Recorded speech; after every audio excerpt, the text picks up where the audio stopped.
First of all, that it is a joke that we didn't see the race, and that we had to watch amateur footage from a Twitter live stream and a GPS.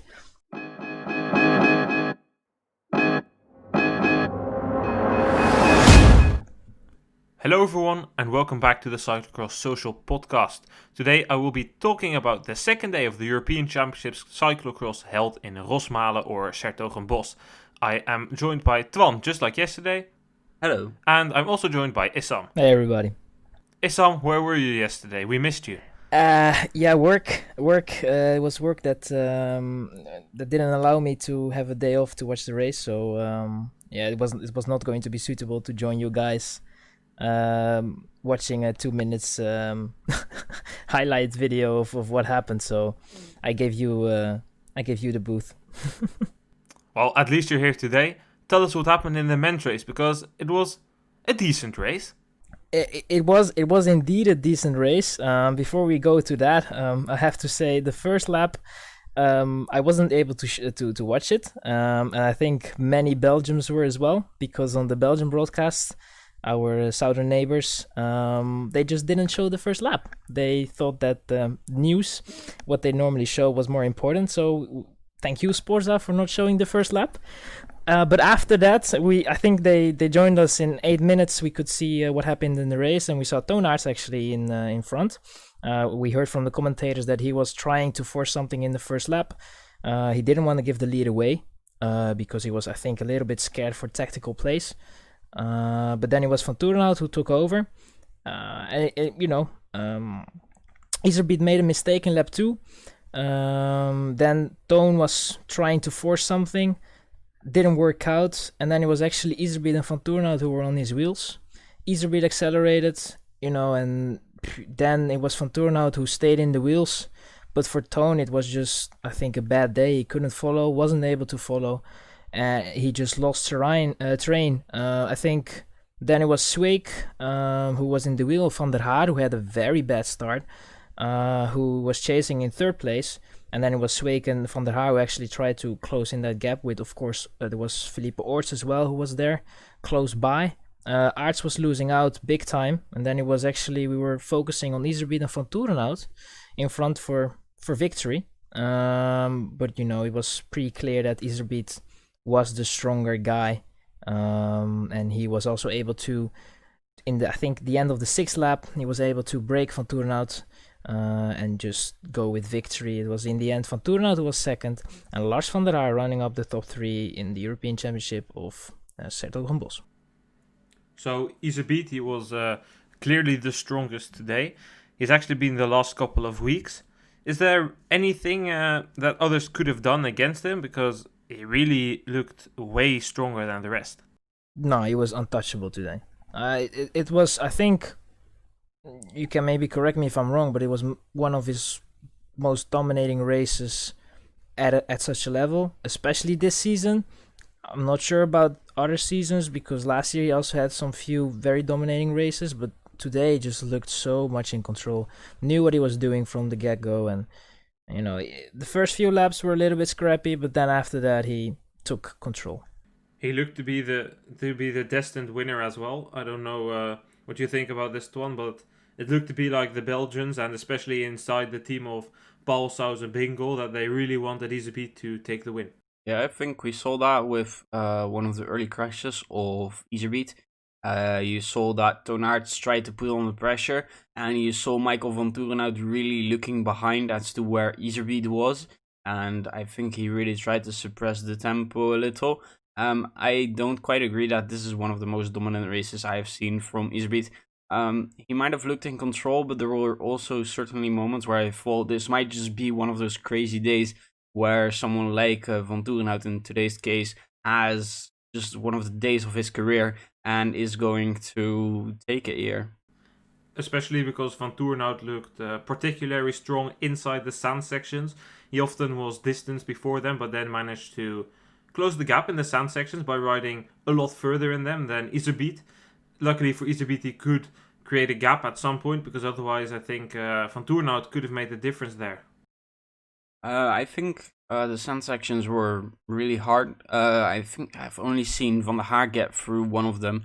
Vantourenhout certainly indeed was able to do a really good job, although I think the running level at the elite men's is so high that it doesn't make as much of a difference as it would in other categories.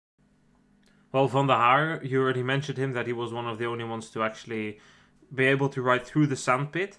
But Van der Haar, he was chasing the entire race because he messed up his start. He was behind Kuhn and Suarez Fernandez. Not names you want to be behind if you want to compete for the title. Was pretty far back. In my opinion, he really wasted a golden opportunity here to have a shot at the European title, because I think he could have been able to follow Iserbyt. Yeah, I think that you see that in the chase. He once he is gone from that group behind, he doesn't lose time at all to Iserbyt and Vantourenhout. Even comes closer, and it's just the guy is in amazing form, and it's really unfortunate for him that he had such a bad start and couldn't capitalize on it today with a European title. Yeah, I think as well you could see it in the chase. He didn't lose that much time. I think in the end it started to count a little bit, probably as well the chase trying to get closer. He started to lose 2 seconds each lap. But overall he was very competitive and equal to Iserbyt's pace. And I think definitely if he didn't have the problems he would have been almost 100% sure of a second place. And maybe there was even more, but he's indeed in tremendous form, and it's a shame that he couldn't capitalize on that form indeed. And for him, the time looks to be ticking as well. I don't know how many more opportunities there will be for him to be able to grab a title. I don't think that it's been announced where the race is going to be held next year, but depending on where it is and on the parcours, it could be his last chance. Yeah, with 2022 probably going to Namur. That really isn't a parcours that I think suits him all that well. So indeed, 2021, hopefully for him is a decent parcours. Otherwise, this would have been his last opportunity. Well, actually, as I say that, he isn't even that old. He's only 29. He just looks to be in the field competing at the front for like forever. I remember like in 2012 or 13 that he was already competing for the World Cup against Philip Walsleben. He isn't even that old, so it might have been a bit too early to conclude that this or next year could be his last chance, because 29, I think he can easily compete at the front until like 32, 33. I mean, yes, he could be able to be able to compete in the next few years at a very high level, but it's gonna be harder and harder, and that's the problem. You have this youth coming up that is extremely strong and actually pretty, also with a lot of guys, that are able to get to a very high level. So, it's maybe a little bit too early to say this is his last chance because of someone of 29 years old. This is it's a very big statement to make, but it's definitely going to be one of his last chances. I don't think he's going to get a lot more. So it's a shame that he couldn't make use of it. Yeah, I just thought he was older. I thought he was already 32, but that's because he's been around in the field for so long. But I want to talk about his teammate, Toon Aerts. Where was he today? I mean, I saw him in the beginning of the race. He was at the front. He crashed. It really wasn't his day. I think we did discuss it, I think, in the last race in the Koppenberg, that he was that we were discussing if he was maybe a little bit too overconfident, or thinking that he can break the other guys from the Powell Southern team. And I think today was exactly the same. He was thinking that he was better. He was better than he was, he was worse than he expected, I guess. He was trying to do a tactic, what I was thinking, like, dude, come on, you can sit in the wheels, just try to be a little bit smarter tactical, but don't throw away that many energy. It's a championship, it's not a super prestige or an X2 or badkamers trophy or something. It's for a jersey, so you have to take it a little bit more tactical. I think he just, overestimated his own performance and failed in what he wanted to achieve. I think Toon Aerts is no longer the best riders so far this season. I think Iserbyt is now taking charge of that one, and I really want to see Toon Aerts do better than this in the next weeks. Otherwise, I think he has basically fallen back to the level of a Vantourenhout and Van der Haar, losing to both of those. No, he didn't lose to Vantourenhout last week, but he really isn't a clear second person in the field for me anymore either. I think he has really he is missing something, and he is still a little bit too confident of his abilities, which is making him do not all too smart tactical stuff. Well, he should already try and turn around the swing of momentum that Iserbyt has at the moment. This Wednesday, when they're racing in the Super Prestige of Niel at the Jaarmarkt Cross, and he definitely should try and get something going there, because you're right. He had those 3 weeks where he won in a row, or was it 2? I don't really remember. He had the good races there, winning in Gieten, of course, but since then he's fallen back quite a lot, and he doesn't look to be the same rider either. Yeah, Koppenberg was something where we were thinking, okay, this is gonna be the battle, it's more a race that suits him. But he was actually losing even more terrain, and even losing out to Lars van der Haar as well, which actually also showed the momentum Van der Haar was having that week. And we don't know what the situation is, what is going on physically. Maybe there is some maybe a week that didn't go well, an illness, we don't know. So it's a little bit hard to say that this is going to be how the season will look like for the rest, but it's not looking good for Toon Aerts, and I think especially mentally it's going to be like, fuck, I was so good, and now Iserbyt is just way better at this point.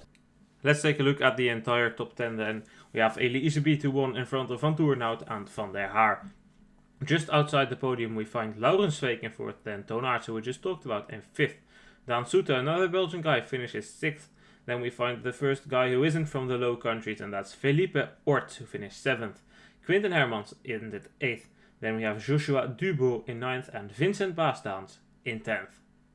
Well, when we look at this top 10, a couple of names stand out, and especially the names of Oorts and Dubo. It's good to see them in the top 10, which means that the top 10 for once at a championship isn't filled with just Dutch and Belgian guys. Yeah, I think that's also due to a very disappointing performance from Van Kessel as well. Of course, we are still missing quite a few guys, but it is very nice to see these two names in the top 10 indeed.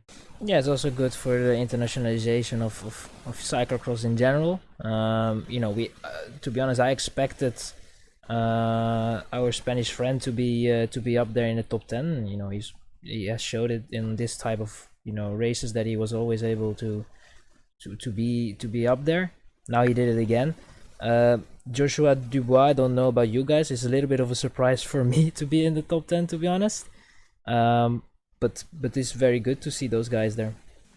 It's a surprise for me as well to see him in the top 10, but I know his name. I've seen him around for a super long time. I remember him, in the under-23 categories, coming into the elite. In the under-23 category, he was a talent. He podiumed some of the World Cups, and that does show that you have talent. He top 10 the World Championships in BLS.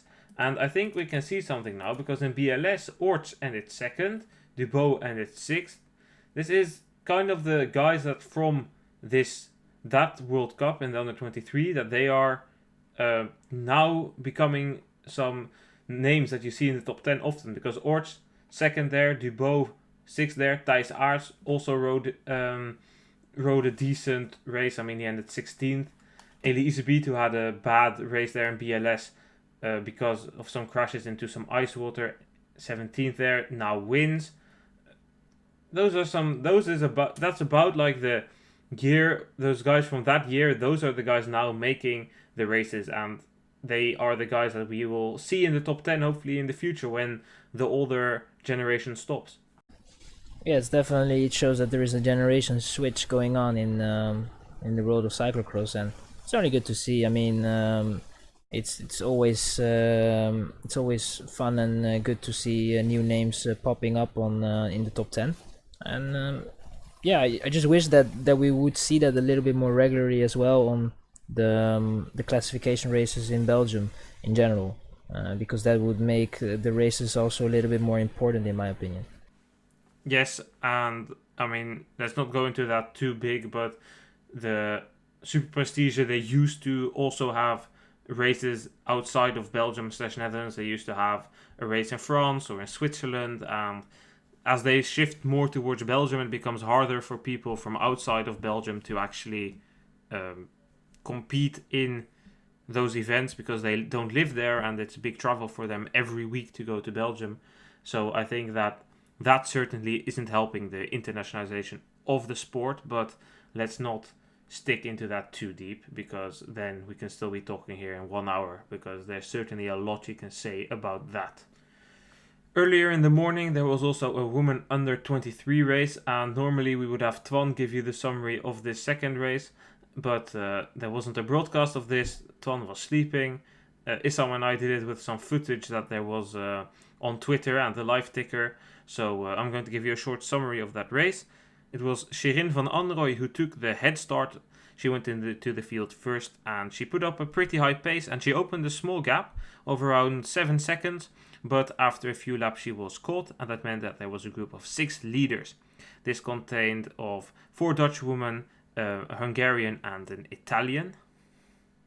And it was Puck Pieterse who in this group attacked with, I think, around 2.5 laps to go, and opened a gap of 10-15 seconds, something in that range. And the group behind started to fall apart, but there were 3 women there in that group behind Bakker, Van Alphen and Vos, who stood out. Vos then, going into the last lap, attacked from that group, and she came pretty close to Pieterse, 5 seconds at some point, but Pieterse then accelerated a bit and extended her gap and went on to clinch the European title cyclocross, which is a surprise as first years under 23 to get that title. But on the other hand, she's a big talent. Last year she became European champion as well, but then it was in the under 19 category. The juniors, Catablanca Vos ended second, and it was Manon Bakker who ended third. What do we have to say about this race? First of all, that it is a joke that we didn't see the race, and that we had to watch amateur footage from a Twitter live stream and a GPS. I think, for the association of the European cyclocross thing, that is just a little bit amateuristic to not show the women under 23. I have actually no words for it. It's a little bit, it's very bad, and it's also very bad that I didn't hear that much commotion about it in the media as well. That was kind of normal. That wasn't broadcasted. So, I mean, that was a shame. About the results, Pieterse was actually, she did look very good in the Koppenberg. Of course, a very big talent. But it's very impressive from her to, first year in under 23 and getting a European championship. Catablanca Vos, who, I was looking forward to see in the race, which I didn't see, but only on the tracker, who was, in second place, actually breaking up that woman domination there, which I also liked as well. It's very good to see also other nations coming in play, and very young rider, and looking forward to see what she's gonna do in the future, especially. Yeah, I definitely agree on the first part you said about that. It's pretty sad that there isn't a broadcast, because they said, yeah, the cameras weren't on, but it's a choice you make. You choose to put those cameras on for the men under 23 race. You can also choose to put them on for the women under 23 race if you want a broadcast. I think for the U23 men's race, they said it was mostly for testing, which, I mean, fair enough, but I really like seeing those U23 races. I get it when people don't broadcast junior races, but even those, like at the World Championships, are always a load of fun to watch, and I think it's really unfortunate that we miss out on something like this. And even the Super Prestige this year. They posted the cameras are on in the Super Prestige for the youth races. They don't broadcast them. They show highlights sometimes in the broadcast. But on YouTube, they just posted the full videos of it for people who do want to see it. And that's definitely the way to go. But about the race, Issam and I, what we saw was that Puck Pieterse was clearly the strongest. She said the pressure wasn't on me, and that really helped me. And I agree, she rode a good race and then won in front of Casablanca Vos. We saw Manon Bakker in third. Let's take a look at the rest of the top 10. It was Aniek van Alphen in front of Van Anrooy and Fem van Empel. Those are 3 Dutch girls as well, completing places 4 to 6. Then we see a couple of Italians, Baroni and Casaola. Okay, that's definitely not how you pronounce it, but anyway. Then we have Anna K in 9th, and the 10th place went to another Italian, Realini. Good to see some Italians in there, but first let's talk about Van Anrooy. Took the head start, kind of a Toon Aert scenario actually. Taking a head start, falling back, and 5th, not the place where she wanted to be.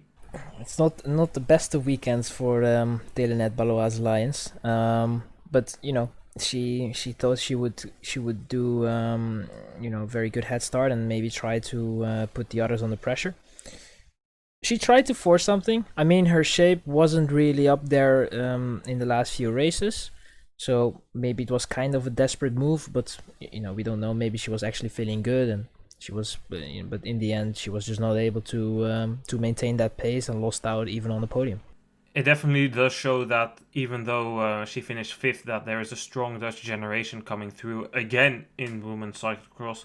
Puck Pieterse, Sherin van Anrooy, Fem van Empel, all first years under 23 ending in the top 6 of this race. It clearly does show something.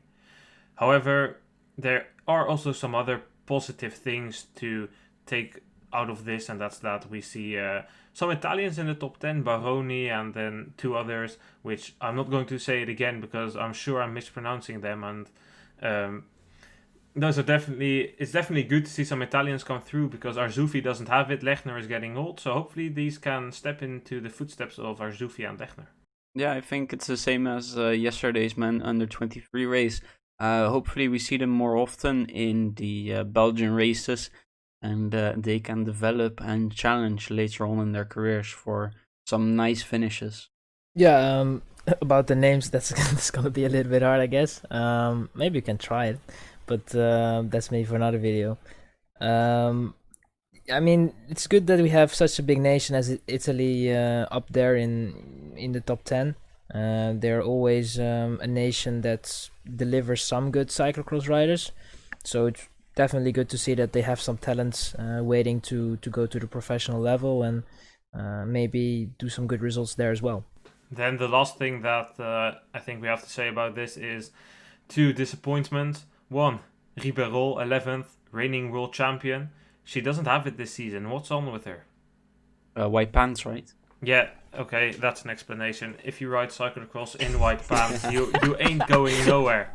Then, yeah, okay, that's it done for Ribeirol. Then what about Van der Heijden? Yeah, for Van der Heijden, it's a little bit a season of ups and downs. I think more downs than ups, to be honest. Yeah, we knew that for her, she needed to have a very, fast race, and it was actually a fast race, so that was a little bit disappointing in my opinion, to not being able to perform well on their 23 field. But there is no explanation, to be honest, to be 1 minute 48 behind than not being in good shape. So I think that's for her going back to the drawing board and see what you can save in the rest of the season and maybe set your goals farther ahead. Yeah, I agree with that. If you would like to basically point out the Van der Heijden parcours in the season, this would be one of them, and it's just very disappointing, especially when she became, I think, world champion in her first U23 season there in Bogense, and this is just all the development seems to be lacking in some places, which is a bit disappointing, to be honest. Yes, but I mean, she also rides on the road, and there was no footage, so we don't really know what happened, because For all we know, she could have had Basically what Castellijn had yesterday, she going into the last lap. yeah, she could have had some kind of incident, and it could have cost her a lot of places, because she actually started this race pretty well. She was in the leading group, and then all of a sudden she wasn't there at the front, but there was no broadcast, so we don't know what happened. She could have crashed, she could have had a mechanical, she could have collapsed.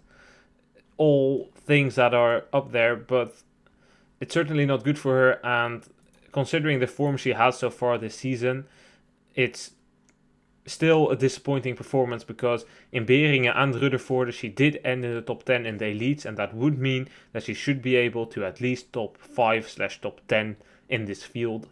But we don't know that, because there was no broadcast, and there's no statement, of course, yet out from her, because the race simply doesn't get that much attention, because it lacks it lacks a broadcast. Well, I think we've discussed it then, unless you guys have anything else that you would like to still bring up. That they actually should take the European Championship a little bit more serious, or just cancel it, because at this point, if you're not going to broadcast races, and for the Belgians especially to come mid-race, I mean, we live in strange times, so we should not be that harsh on the organization and the guys from the broadcasting, but yeah, it wasn't really very professional in a way. And the question is where they're going to host this next season, because as far as I know, it hasn't been appointed to anything. I knew 2022 was rumored to go to Namur, so that means that they probably do have a location for next year, but where it will be held, no clue. Probably not in the Netherlands or Belgium, maybe in Germany or the United Kingdom, but we will need to wait and see for that. I would like to thank Twan and Issam for joining me once again. Thank you for hosting. Thank you for having me on. And then we will round it off here, because we will be back later this week with a midweek episode for the Super Prestige in Niel, which will be held this Wednesday, and there will be plenty to talk about there, considering it's the third round of the Super Prestige. Toon Aerts really needs to get things back together if he wants to be able to compete for the victory in the overall classification of the Super Prestige. Thank you for listening, and goodbye.